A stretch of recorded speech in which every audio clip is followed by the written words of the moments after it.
दोस्तों moment of inertia निकालना बहुत आसान है। चाहे वो किसी एक पार्टिकल का हो या कोई एक बॉडी हो, चाहे उस बॉडी में मास यूनिफॉर्मली डिस्ट्रीब्यूटेड हो या यूनिफॉर्मली ना हो, कोई फर्क नहीं पड़ता। चलिए सिखाते हैं आपको। वन शॉट बनाएंगे, एक लंबे से सारी बॉडीज का आपको निकाल के दिखाएंगे। देखो बेटा, अगर मान लीजिए हमारे पास एक ये मास है, कहीं साहब इसका मोमेंट ऑफ इनर्शिया बताइए, तो आप कहेंगे सरकार पहले ये तो बताइए एक्सिस ऑफ रोटेशन कहाँ है। तो दोस्तों आप जानते हैं जो एक्सिस ऑफ रोटेशन है वही इसमें इंपॉर्टेंट रोल अदा करती है। आपने कहा सर मान लीजिए हमारी एक्सिस ऑफ रोटेशन ये है और ये आर दूरी पे स्थित है जहां पे हमारी एक बॉडी मास है। कहेंगे इसका मोमेंट ऑफ इनर्शिया बताइए। तो आपने कहा ठीक है, अगर हम इस एक्सिस के क्रॉस इस मास को न्यू रोटेट कराएंगे तो ये मास में घूमने लगेगा। तो कितना होगा, हम और उसके फिजिकल सिग्निफिकेंस में नहीं जा रहे हैं, मैथमेटिकली आप कहेंगे एम आर स्क्वायर होता है। ये जो लेक्चर है वो मैथमेटिकली ज्यादा बेस है। ठीक, तो हमने कहा कि साहब ये मास है, एक्सिस ऑफ रोटेशन से जो उसकी दूरी होती है बस उसका स्क्वायर कर देंगे, काम बन जाएगा। देखिएगा इसी कंसेप्ट सारी बॉडियों का निकालेंगे। आपने कहा सर ये तो बहुत अच्छी बात है कि आपने कहा कि अगर सोती सर फिजिक्स ना पढ़ाते तो वकील होते। केस नंबर 1 ये हो गया और केस नंबर 2 के पास चलते हैं। केस 2 में हमने कहा कि भाई साहब ये बॉडी है, जरा इसका मोमेंट ऑफ इनर्शिया बताइए। तो आप पहले कहेंगे sir ji axis of rotation बताइए। हमने कहा आपकी बार एक्सिस ऑफ रोटेशन ये है, इस एक्सिस के क्रॉस ये मास घूम रहा है, घुमाओ मास बीच में रखो, घुमाओ, कौन मना कर रहा है। अब मोमेंट ऑफ इनर्शिया बताइए। तो आपने कहा सर यहां हम देख रहे थे यहां से यहां दूरी आर बराबर थी कुछ 2 4 5 सेंटीमीटर 10 मीटर। ठीक, यहाँ क्या रह गई, कह लगे सर यहाँ तो वो एक्सिस जो है मास पे आ गई, यानी अगर ध्यान से देखें ये जो आर है वो घट के क्या हो गया, जीरो हो गया। तो मोमेंट ऑफ इनर्शिया क्या हो जाएगा, एम आर स्क्वायर होता है। मास कुछ भी हो आर जीरो है तो moment of inertia about this axis क्या हो जाएगा, जीरो हो जाएगा। तो एक्सिस ऑफ रोटेशन बहुत डिपेंड करती है। तो कुछ नहीं, अगर एक बॉडी है उसका मास आपको मालूम है, एक्सिस ऑफ रोटेशन से उसकी दूरी मालूम है, तो आप निकाल लेंगे। हालांकि ना ये स्केलर है ना वेक्टर है, ये नन्नर है ना नारी है, ये नारायण दत्त तिवारी है, यानी कि ये एक्सियल वेक्टर होता है। और आपको ज्यादा दिक्कत की बात नहीं आनी है इन द सेंस, क्योंकि क्योंकि मास तो निगेटिव होगा नहीं।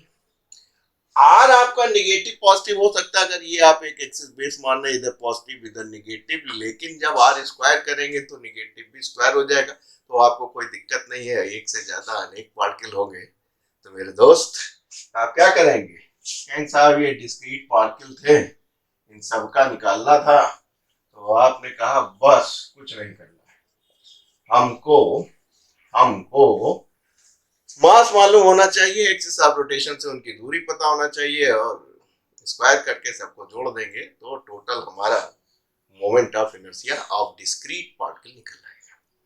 दोस्तों जब रेगुलर होगा तो क्या करेंगे, तो कहने लगे कुछ नहीं करेंगे, यहाँ आप सिग्मा लगाते हैं, एम राइट।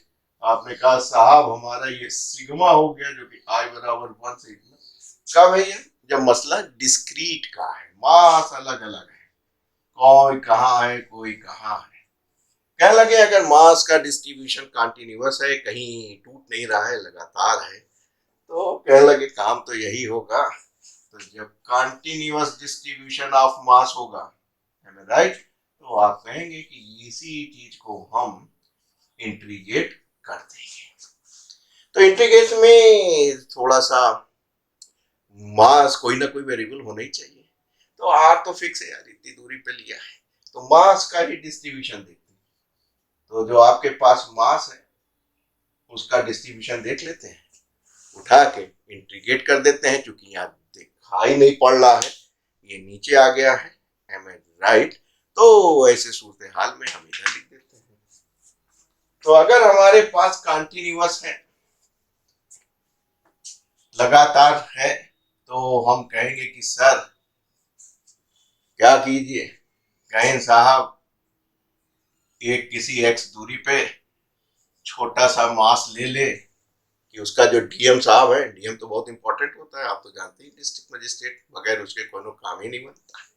तो डीएम साहब को ले लेंगे, ये जो मास है वो per unit length, per unit area, per unit volume distribute होता है। नहीं होगा तो उसके डिस्ट्रीब्यूशन का आपको फंक्शन दे दिया जाएगा, अब उस फंक्शन को उस दूरी पे रख के स्क्वायर करके लिमिट लगा के इंटीग्रेट कर दीजिए, सारा काम हो जाएगा। यहाँ डीएम आपको देखना पड़ेगा कि जो डीएम साहब हैं वो कैसे हैं, मास पर यूनिट लेंथ है, तो इनको लीनियर मास डेंसिटी कहते हैं। क्या कहते हैं बेटा? लीनियर मास डेंसिटी कहते हैं। और अगर डीएम साहब एरिया पे डिस्ट्रीब्यूट है तो ये हो जाएगा मास पर यूनिट एरिया, इसको क्या कहते हैं? Surface mass density. क्या कहते हैं बेटा? सरफेस मास डेंसिटी कहते हैं। और अगर मास किस पे डिस्ट्रीब्यूट है? वॉल्यूम पे डिस्ट्रीब्यूट है, तो इसको क्या करेंगे? अरे कहेंगे भाई वॉल्यूम मास डेंसिटी। साहब हमारा जो पर यूनिट मास डिस्ट्रीब्यूट हो रहा है वॉल्यूम पे, वो इतना है। इनको सिंबॉलिक रिप्रेजेंटेशन भी कह देते हैं, जनरली इसको लैम्डा से रिप्रेजेंट कर देते हैं, इसको सिग्मा बोल देते हैं और इसको रो बोल देते हैं। तो ये लैम्डा क्या हुआ बेटा? लीनियर मास डेंसिटी, लिख लेना, सर ने पढ़ाया होगा। ये क्या हो जाएगा? Surface mass density. और ये आपका रो हो गया, थोड़ा सा न्यू करते तो आपको दिखने लगेगा, ये हो गया वॉल्यूम मास डेंसिटी, ठीक, यानी पर यूनिट वॉल्यूम। आइए चलते हैं, इस बात को सीख गए, इसमें तो कुछ है नहीं, बस आपको पता होना चाहिए, कर लेना चाहिए। आपने देखा होगा बहुत से सवाल हमने अपने रोटेशंस वाले चैप्टर में कराए हैं, एससी वर्मा पूरी सॉल्व की है, पूरे 86 क्वेश्चन, जो कि हमारी ऐप इसी नाम की है, फिजिक्स फंडा बाय आलोक सूती।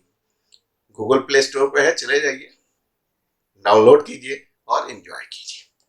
आइए दोस्तों चलते हैं, मोमेंट ऑफ इनर्शिया इस पे करते हैं, यानी रेगुलर बॉडी है उसका हम लोग मास निकालेंगे और डीएम साहब को निकालेंगे, डीएम साहब को निकालेंगे और चालू हो जाएंगे इंटीग्रेट करके। एक घबराइएगा नहीं, सबको क्लब करके वन शॉट में आपको दे देंगे, सब एक बार में सीख जाओगे। तो आपने कहा कि सर हमें मोमेंट ऑफ इनर्शिया निकालना है, किसका? सोती सर का नहीं, moment of inertia of uniform होनी चाहिए, पतली होनी चाहिए, रॉड या कहीं कोई बार कह दे तो वो दारू वाला अड्डा ना समझिएगा, बार वाला बार नहीं, मैं खाना नहीं। तो ये हो गया, ठीक। आप कहेंगे रियल सेंस में कहाँ होगा? अभी दिखाता हूँ, कई बार दिखाया। ये देखो बेटा, स्केल है, बहुत पतला सा है, तो हम ये मान सकते हैं इस पे जो मास का डिस्ट्रीब्यूशन है वो कहाँ पे? इसकी लेंथ पे, एरिया पे नहीं है, लेंथ पे। तो क्या निकालोगे? Mass density lambda. अगर ये तो यूनिफॉर्मली दिख रहा है, नहीं भी होता तो भी उसका एक फंक्शन दे देते, और you people are very intelligent, आप काम कर लेते हैं। अब देखो हम पहली दफे किस पे घुमाएंगे, इसका एक सेंटर होगा, यूनिफॉर्म है तो सेंटर ऑफ मास भी वहीं से होगा, इसलिए इसको सीडीएम भी बोलते हैं, जहां से सेंटर। और ये जो पेन है ना, ये एक्सिस ऑफ रोटेशन है, इसी के क्रॉस घुमा रहे हैं। तो हमने क्या कहा था, जैसे ही आप कहते हैं कि सर वो बताइए मोमेंट ऑफ इनर्शिया निकालिए, आप कहते हैं एक्सिस ऑफ रोटेशन बताइए, तो हमने कहा इसमें एक्सिस ऑफ रोटेशन क्या है? कह लगे इसके सेंटर से पास हो रही है, कहीं और कहीं इसके परपेंडिकुलर है, यानी परपेंडिकुलर है, जैसा कि हमने आपको दिखाया था। फिर से देख लीजिए, ये आपका एक यूनिफॉर्म बार है या रॉड है, और ये इसका सेंटर है, और इससे जो है पास हो रही है, और देखिए ये परपेंडिकुलर है, अब इसके क्रॉस में घुमा रहे हैं, ठीक, बस काम बन गया। तो आपने कहा ये है मसला, यूनिफॉर्म है तो सेंटर से पास हो रही है, इसको सीएम भी बोल देते हैं, सेंटर ऑफ मास से पास हो रही है, तो इसका नाम सीएम भी रख देते हैं। आगे बढ़ा काम देखिए, तो आपने कहा क्या निकाले, कहीं साहब एक ही फार्मूला मालूम हमको। आपने कहा अच्छा ये बताओ भैया, ये जो रॉड है इसका मास कितना है? तो आपने कहा मास ऑफ रॉड m है, यानी कुल टोटल मास कितना है m है कुल।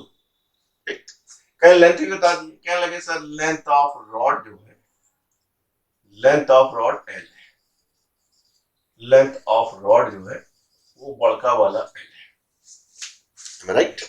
बस, तो आपने कहा क्या करें, कुछ नहीं, एक नन्ना सा मुन्ना सा लेकिन प्यारा सा एक टुकड़ा ले लीजिए मास का, जिसको आप क्या बोलेंगे, कहेंगे ये जो छोटा सा नन्ना सा मुन्ना सा है यही हमारा मास है, और ये छोटा सा है इसलिए इसको डीएम बना दिया, बड़ा होगा तो चीफ सेक्रेटरी बना तो अभी ये बेचारे कलेक्टर साहब है छोटे से जिले के, यानी कि ये जो मास है छोटा सा, ये पूरा मास तो एम है, छोटा सा क्या है, कहाँ स्थित है, कहने लगे साहब ये एक्सिस ऑफ रोटेशन से एक्स दूरी पे स्थित है, कहने लगे कितने लंबे हैं, कहने लगे वही छोटे से हैं, dx इनकी लेंथ है, क्योंकि मास कहाँ डिस्ट्रीब्यूट है, कहाँ है ये हमारी मास कहाँ पे डिस्ट्रीब्यूट है, लेंथ पे, तो जाहिर सी बात है छोटे से जो टुकड़े हैं, ये जो आपको दिख रहा है यूं दिखा रहा हूँ, ऐसे यूं समझिए, ये आपको दिखा रहा है, ये जो उंगली समझिए इनको डीएम साहब समझिए, ये छोटे से ये dx लेंथ के हैं, ठीक।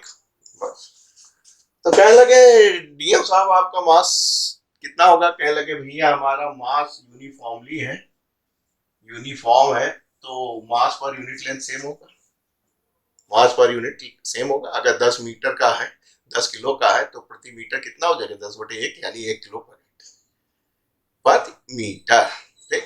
कहने लगे यार 10 सेंटीमीटर निकालो, मैं गुणा कर लो 10 से, जब मालूम है 10/10 बराबर 1 मीटर प्रति 1 केजी प्रति मीटर है, तो सेंटीमीटर गुणा कर लो आ जाएगा, तो 100 से भाग करो यार, सेंटीमीटर मीटर नहीं बना पाओगे, 100 से भाग करके 0.1 से नहीं कर दोगे तो 0.1 से गुणा कर देना, तो यहाँ क्या करोगे, यहाँ कहेंगे m इंटू m इंटू कितनी लेंथ है dx, बस काम बन गया। आपने कहा सर अगर इस नन्हे से मुन्ने से प्यारे से मास को घुमा इस एक्सिस के क्रॉस, तो मोमेंट ऑफ इनर्शिया क्या होगा, कहीं उसका मास उसकी स्क्वायर, कहीं ये किसका होगा, पूरी रॉड का, नहीं नहीं नहीं नहीं नहीं, नहीं पूरी रॉड का नहीं, ये छोटे से नन्हे से मुन्ने से प्यारे से मास के टुकड़े का होगा, तो क्या लगे हुआ छोटा सा मोमेंट ऑफ इनर्शिया लिख लेते हैं, इस एलिमेंट का है, ठीक।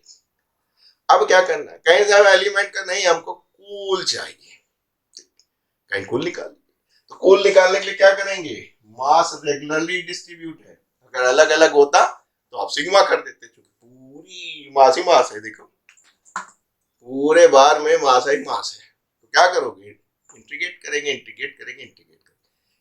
इंटीग्रेट करेंगे तो लिमिट आएगी, बस इंटीग्रेशन में सोती सर कहते हैं लिमिट रखना जिसको आ गया वो राजा बनारस, चलिए लिमिट क्या होगी, ये आपने ओरिजिन माना है और ये पूरा एल है, ये हाफ पे है सेंटर पे यानी हाफ पे, तो इधर आधा होगा, समझी राधा, तो इधर भी आधा होगा, अब कैसे अलग अलग करेंगे, इधर आप जाते हैं तो पॉजिटिव है, इधर जाते हैं तो निगेटिव है, तो इसको आपने कह दिया निगेटिव है, बस काम बन गया।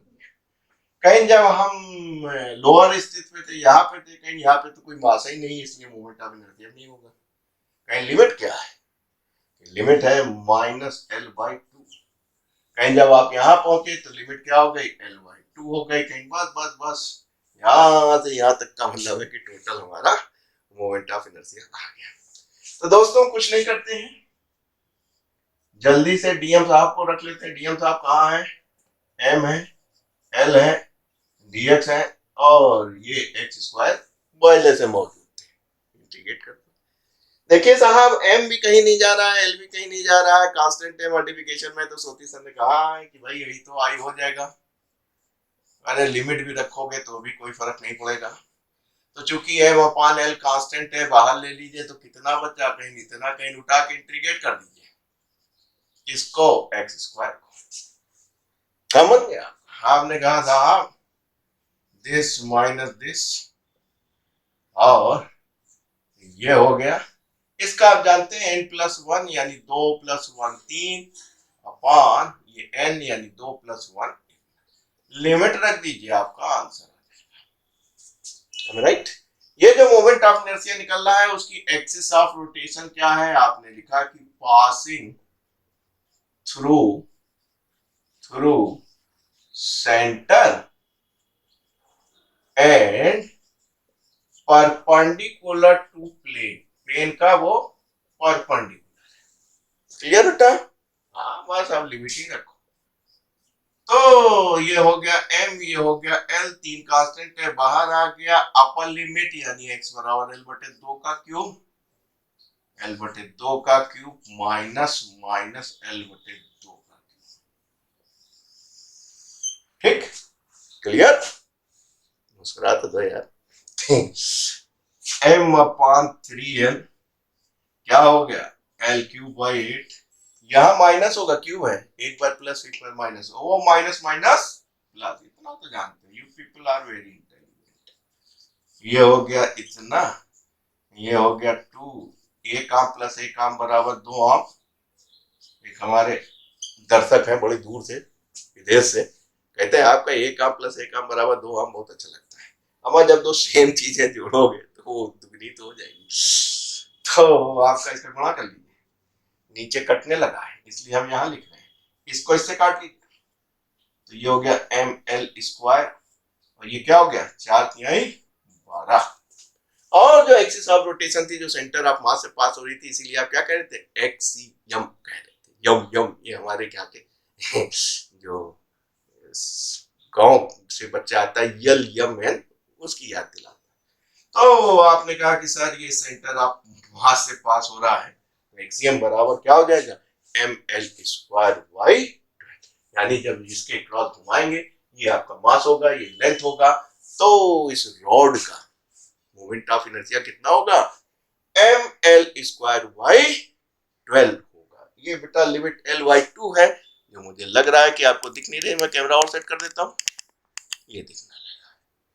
ठीक, क्लियर? तो आप कह सकते हैं कि साहब जो ये है वो एम एल स्क्वायर वाई 12 होगा, बड़ा इंपॉर्टेंट, एम ए राइट?